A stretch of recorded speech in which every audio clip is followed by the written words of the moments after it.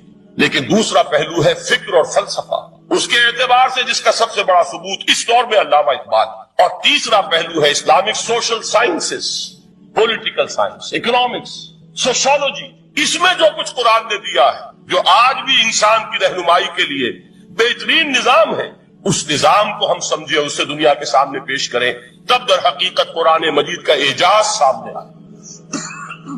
یہ دو پہلو تو میں نے وہ عرض کیے ہیں کہ جو کسی غیر مسلم کو بھی نظر آئے۔ قرآن کا پریزروڈ ہونا، اس کی انٹیگریٹی، اوتھینٹسٹی، یہ چیزیں وہ ہے کہ جو سب نے مانی۔ قرآن کے ذریعے تاریخ انسانی کا عظیم ترین انقلاب برپا ہونا، یہ وہ بات ہے کہ جو کسی اندھے کو بھی دیکھنی پڑتی ہے۔ اس حقیقت کا اعتراف دشمن کو بھی کرنا پڑتا۔ میں یاد دلا دوں آپ کو، ایچ جی ویلز، آپ نے نام سنا ہوگا، سائنٹیفک فکشن میں اس کا بڑا اونچا مقام ہے، لیکن اس نے تاریخ نسل انسانی پر بھی دو کتابیں لکھی، a short history of the world اور a concise history of the world. Concise history of the world میں وہ شخص حضور کے ذکر پر جب آتا ہے تو میں صرف ذکر کر رہا ہوں، نقل کفر نہ باشد، اس نے حضور کی شخصیت پر بڑے رقیق حملے کیے ہیں، بڑے گھٹیا حملے کیے۔ حضور کی خاص طور پر تعدد ازدواج کا جو معاملہ ہے، یہ کڑوی گولی ان کے حلق سے اتر نہیں سکتی، اس لیے کہ ان کا آئیڈیل ہے حضرت مسیح اور حضرت یحییٰ، جان دی بیپٹسٹ اینڈ جیسس آف نازارeth۔ ان دونوں نے ایک شادی بھی نہیں کی، تجرد کی زندگی بسر کی، لہذا ایک شادی بھی ان کے نزدیک گھٹیا فعل ہے۔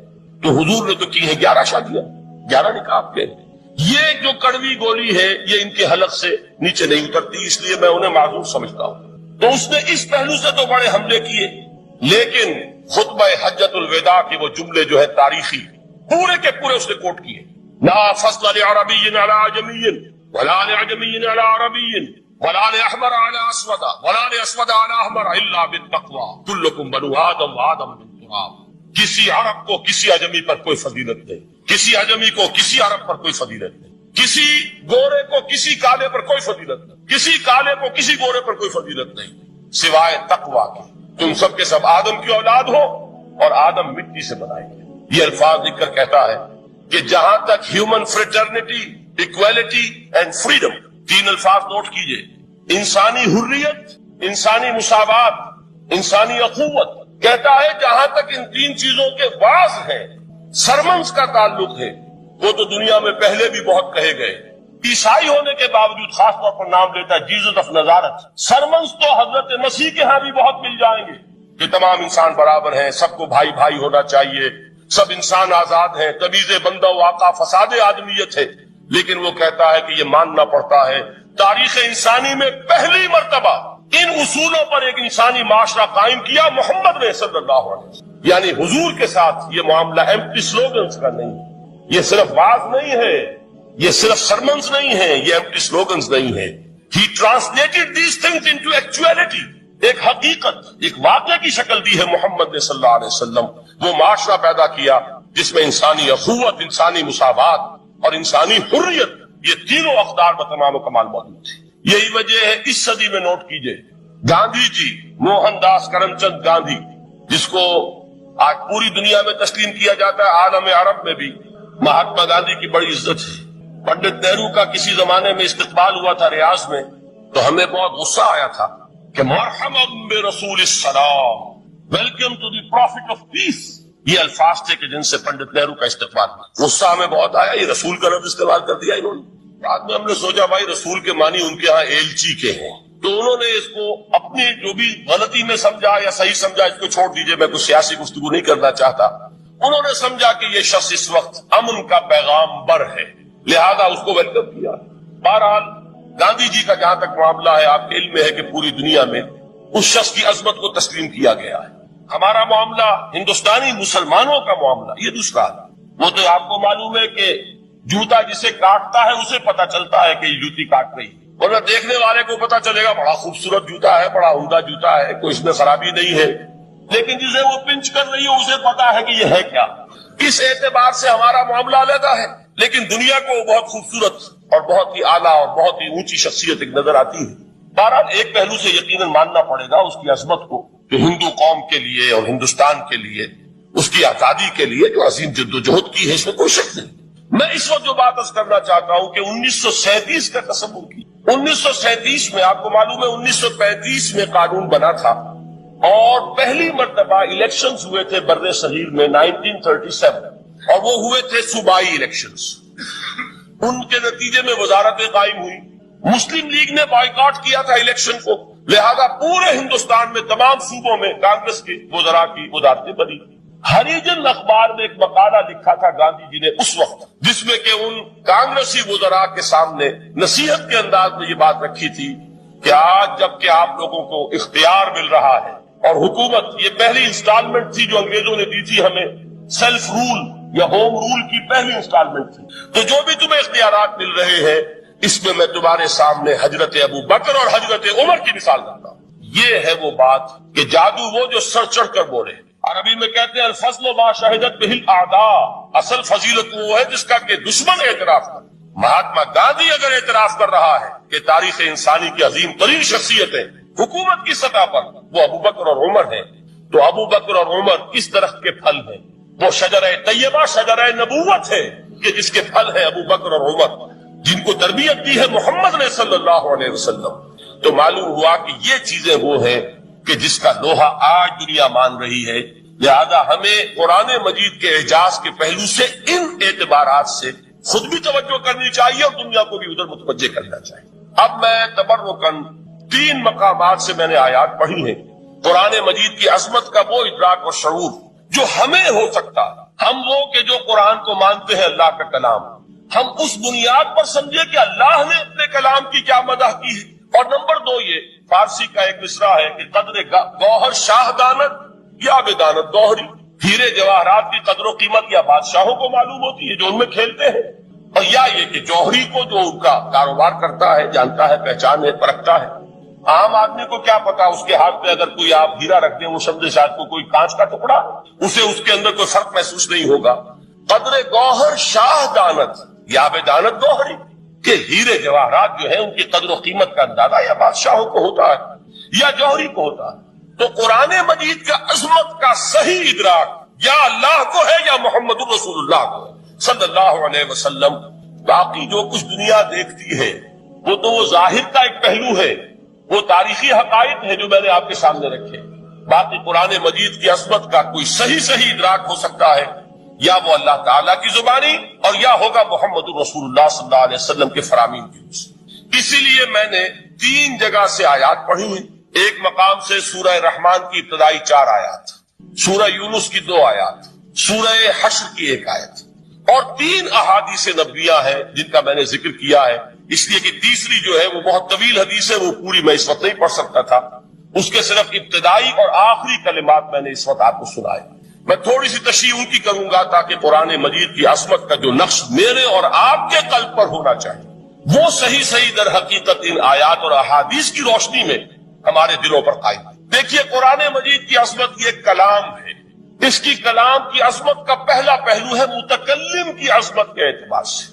عربی میں کہا جاتا ہے کہ کلام الملوک ملوک الکلام ہے، بادشاہوں کا کلام کلاموں کا بادشاہ ہوتا ہے۔ بادشاہ جب گفتگو کرے گا معلوم ہوگا شاہانہ انداز میں، ایک کوئی بھکاری گفتگو کرے گا یا کوئی گجرا گفتگو کرے گا، سبزی فروش کرے گا، کوئی مچھلی فروش کرے گا، ہر ایک کا پتہ چل جائے گا کہ کون بولا وہ، جس کو کہتے ہیں کہ تانت بازی راگ پایا۔ 2 جملے کوئی شخص بولے گا پتہ چل جائے گا کتنے پانی میں ہے، اس کے علم کا، فضل کا، تہذیب کا، تمدن کا کیا معیار ہے۔ اس لیے کہ کلام جو ہے در حقیقت متکلم کی پوری شخصیت کی عکاسی کرتا ہے، اس کا مقام کیا ہے، اس کا مرتبہ کیا ہے، اس کے ذہن کی بلندی کیا ہے، اس کے فکر کی گہرائی کیا ہے، اس کے افق ذہنی کی وسعت کیا ہے، اس سب کا اندازہ ہوگا کلام سے۔ تو اب یہ کلام ہے اللہ کا۔ معلوم ہوا کہ اللہ کی صفات کا ایک کامل عکس قرآن مجید میں موجود ہے۔ یہ بات سمجھیے، اس کو قرآن نے کس طرح بیان کیا، یہ وہ لطیف حقائق ہیں جن کے لیے قرآن مجید تمثیل کا پیرایا اختیار کرتا ہے۔ اب سورہ حشر کی تمثیل کیا ہے؟ لو انزلنا هذا القرآن على جبل، اگر ہم نے اس قرآن کو